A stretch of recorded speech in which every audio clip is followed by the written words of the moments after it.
오늘 함께 보실 하나님의 말씀은 요한일서 2장 18절에서 23절 말씀입니다. 아이들아, 지금은 마지막 때라. 적그리스도가 오리라는 말을 너희가 들은 것과 같이 지금도 많은 적그리스도가 일어났으니 그러므로 우리가 마지막 때인 줄 아노라. 그들이 우리에게서 나갔으나 우리에게 속하지 아니하였나니 만일 우리에게 속하였더라면 우리와 함께 거하였으려니와 그들이 나간 것은 다 우리에게 속하지 아니함을 나타내려 함이니라. 너희는 거룩하신 자에게서 기름 부음 받고 모든 것을 아느니라. 내가 너희에게 쓰는 것은 너희가 진리를 알지 못하기 때문이 아니라 알기 때문이요 또 모든 거짓은 진리에서 나지 않기 때문이라. 거짓말하는 자가 누구냐? 예수께서 그리스도이심을 부인하는 자가 아니냐? 아버지와 아들을 부인하는 그가 적그리스도니 아들을 부인하는 자에게는 또한 아버지가 없으되 아들을 시인하는 자에게는 아버지도 있느니라. 사도 요한의 서신들은 영지주의자들로 고통받는 교회에게 위로와 교훈의 내용을 담고 있습니다. 요한일서 2장은 하나님과의 관계를 방해하는 요소들을 또 따로 다루고 있습니다. 1절에서 6절은 교제를 허락하신 하나님을 전해주고 있고 7절에서 14절은 어떻게 교제해야 하는지 그 방식을 자세히 알려주고 있습니다. 그리고 이어서 15절에서 17절까지는 하나님과의 교제를 방해하는 세상의 것들, 즉 세상에 속한 것들을 설명해 주고 있습니다. 그리고 오늘 본문 18절에서 23절은 하나님과의 교제를 방해하는 거짓된 영, 바로 적그리스도를 가르치고 전해주고 있습니다. 그리고 하나님께 속한 그리스도인으로서 우리는 이 땅 가운데서 어떻게 하나님과 온전하게 교제를 할 수 있는지 고민해야 합니다. 먼저 18절을 보시면 이렇게 나와 있습니다. 아이들아, 지금은 마지막 때라. 그리스도가 오리라는 말을 너희가 들은 것과 같이 지금도 많은 적그리스도가 일어났으니 그러므로 우리가 마지막 때인 줄 아노라.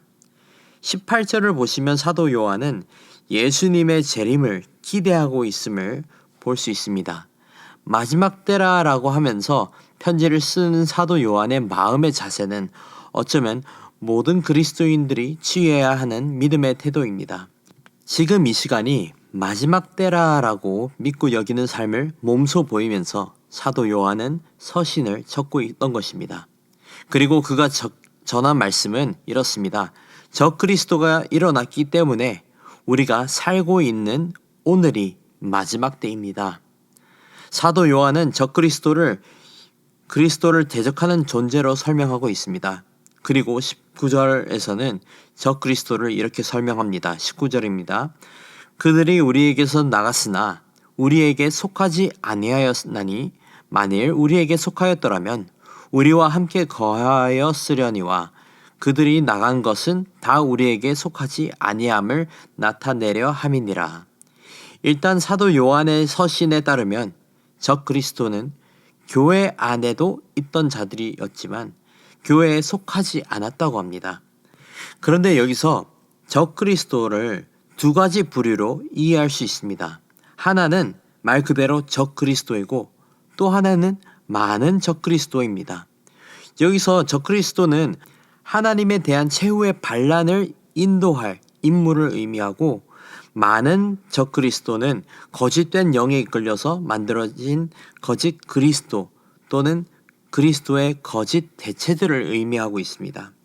사도 요한은 오늘 본문뿐만 아니라 요한복음에서 이후에 요한 서신까지 예수님께서 성육신하셨다는 말씀을 강조하시면서 예수 그리스도께서 육체로 임함을 부인하는 자가 이러한 적그리스도다라고 하고 있는 것입니다. 사도 요한이 이러한 적그리스도가 우리에게서 나갔다라고 한 것은 그들이 믿음의 공동체 속에서 자신들도 그리스도를 믿는다고 고백한 자들이었다는 것입니다. 하지만 애초에 이들이 교회 공동체를 떠났다는 것은 그들은 처음부터 예수님을 따르는 믿음의 제자들이 아니었다는 뜻입니다. 사도 요한은 교회에서 소속감을 느끼지 못하고 다른 교회를 찾아다니는 그러한 자들을 향해서 이런 말을 한 것이 아닙니다. 사도 요한이 말하고 있는 공동체는 하나님의 백성이 속한 하나님의 공동체를 의미하는 것입니다. 그래서 사도 요한은 그들이 나간 것은 다 우리에게 속하지 아니함을 나타내려 함이니라 라고 하면서 진리를 사랑하지 않는 자들은 결국 그들이 속하지 않음을 나타내게 된다는 것입니다. 결국 교회 안에 있는 자들은 하나님과의 교제를 선택하거나 교회를 떠나는 것을 선택하게 된다는 것입니다. 이어서 20절에서는 너희는 거룩하신 자에게서 기름 부음을 받고 모든 것을 아느니라 라고 한 것은 예수님을 영접한 모든 그리스도인들은 적 그리스도를 분별하기 위한 능력이 주어졌다는 것입니다. 사도 요한은 모든 믿는 자들에게 공통으로 거룩하신 하나님의 기름 부음을 받았다고 했습니다. 다시 말해서 기름 부음 받은 자들은 하나님의 공동체에 속한 자들은 하나님께 모든 것을 알고 분별할 수 있는 능력이 주어졌다는 것입니다.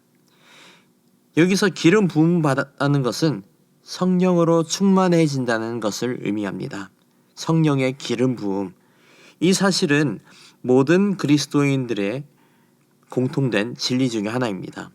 사도 요한이 20절 하반절에서 모든 것을 아느니라 라고 한 것은 모든 그리스도인들은 성령님을 통해 모든 것을 분별하고 알 수 있다 라고 한 것입니다. 이어서 22절을 보시겠습니다. 22절 거절하는 자가 누구냐?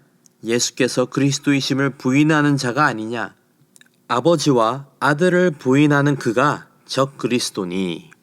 사도 요한은 거짓말하는 자를 적 그리스도를 부인하는 자라고 했습니다. 즉 하나님 아버지와 아들 되신 예수님을 부인하는 자가 적 그리스도다라고 한 것이죠. 아버지와 아들을 모르는 것이 아니라 부인한다는 것은 알지만 거절한다는 뜻입니다.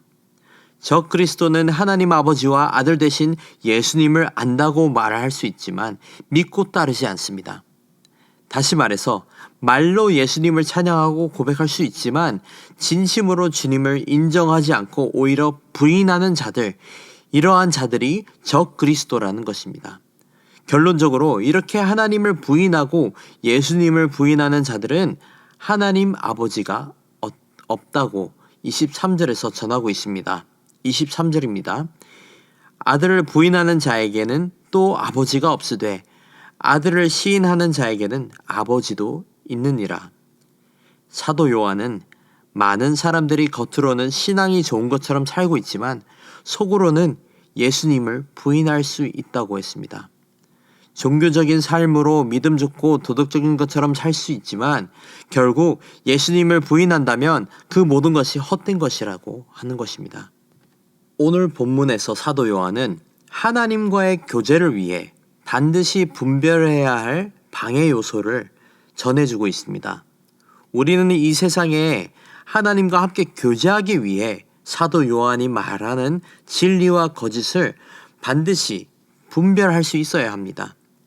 우리가 거짓과 진리를 분별하지 못한다면 우리는 하나님과 온전한 교제를 이룰 수 없습니다. 그리고 우리에게 필요한 진리는 예수님께서 우리를 사랑하셔서 이 땅에 성육신하시고 우리를 위해 십자가를 지시고 고통당하시고 죽으시고 부활하심으로 우리에게 구원을 허락하신 이 진실이라는 것입니다.